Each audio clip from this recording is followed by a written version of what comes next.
Subject is fundamentals of mechatronics.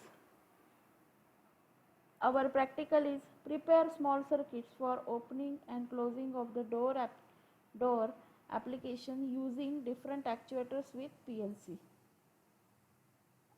In many of the industries we need to develop PLC program and we need to interface with hardware so that we can make automation to the industry. Many of the industries are working on automation basis, such as bottle filling plants or maybe food industries or another chemical industries. Okay, so we need to develop a PLC program and we need to interface with the hardware. The student should be able to develop logic for the given problem statement which can be implemented in industry. Outcome of this practical is develop ladder diagram and program PLC for door open and close application. या प्रॅक्टिकलमध्ये आपण एक ladder diagram बनवणार आहोत आणि झेलिओ सॉफ्टवरती त्याचं simulation घेणार आहोत. म्हणजे की आपल्याला डोअर ओपन करायचं आहे तर आपण सिग्नल दिल्यानंतर साधारण 5 सेकंद म्हणा किंवा 10 second depending upon the situation ते डोअर ऑटोमॅटिकली ओपन होईल किंवा क्लोज होईल. दिस is basic ladder diagram.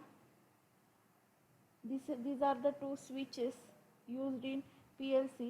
This is normally open switch and this is normally closed switch. आता जर याचा इनपुट सिग्नल हाय लेवलचा असेल तर आपल्याला आउटपुट पण काय मिळतं, हाय मिळतं. आणि याच्यामध्ये जर हाय लेवलचं इनपुट असेल तर आपल्याला आउटपुट मिळतं लो लेवल. म्हणजे याच्यात डायरेक्ट रिलेशन आहे आणि याच्यात reverse relation. This is our actual ladder diagram and this is our scenario condition. आता बघा, let the Q1 be the door should be open.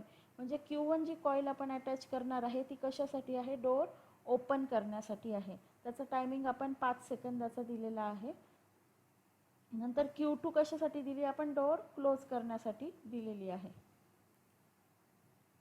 आपल्याला PC loaded with PLC software लागणार आहे. आपण झेलिओ सॉफ्टवेअर यूज करतो.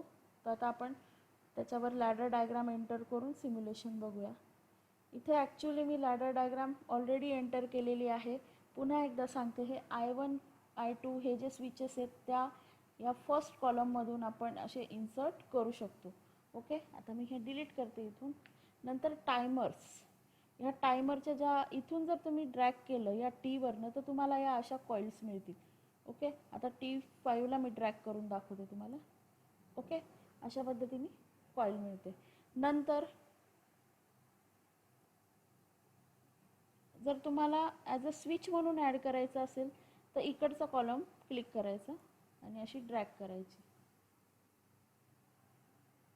अशा पद्धतीने आपली लॅडर डायग्राम एंटर झाली आहे. नंतर अजून एक सेल म्हणजे मेमरी सेल. मेमरी सेलसाठी हा आयकॉन आहे, त्याच्यावरनं मेमरी सेल तुम्ही एंटर करायच्या आहेत.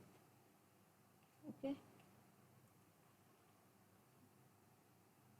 नॉर्मली क्लोज नॉर्मली ओपन कसं करायचं, राईट क्लिक करून त्याच्यावरती आपण नॉर्मली क्लोज किंवा नॉर्मली ओपन करणार. डिस्प्ले चेंज करायचा असेल आपल्याला, इलेक्ट्रिकल एंट्रीमध्ये दाखवायचं असेल तर बघा इलेक्ट्रिकल एंट्री आपण केली. नंतर आता लॅडर सिम्बॉल दाखवूया. झालं.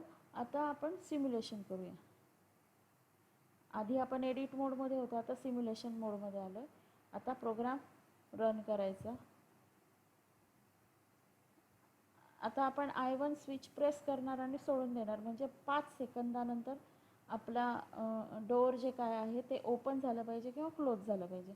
ओके, आता बघा 5 सेकंदाने हा लाईट ऑटोमॅटिकली ऑफ होईल.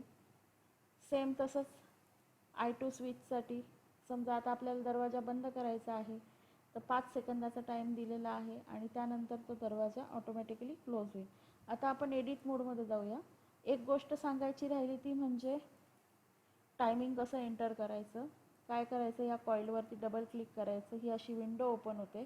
इथून युनिट सिलेक्ट करायचं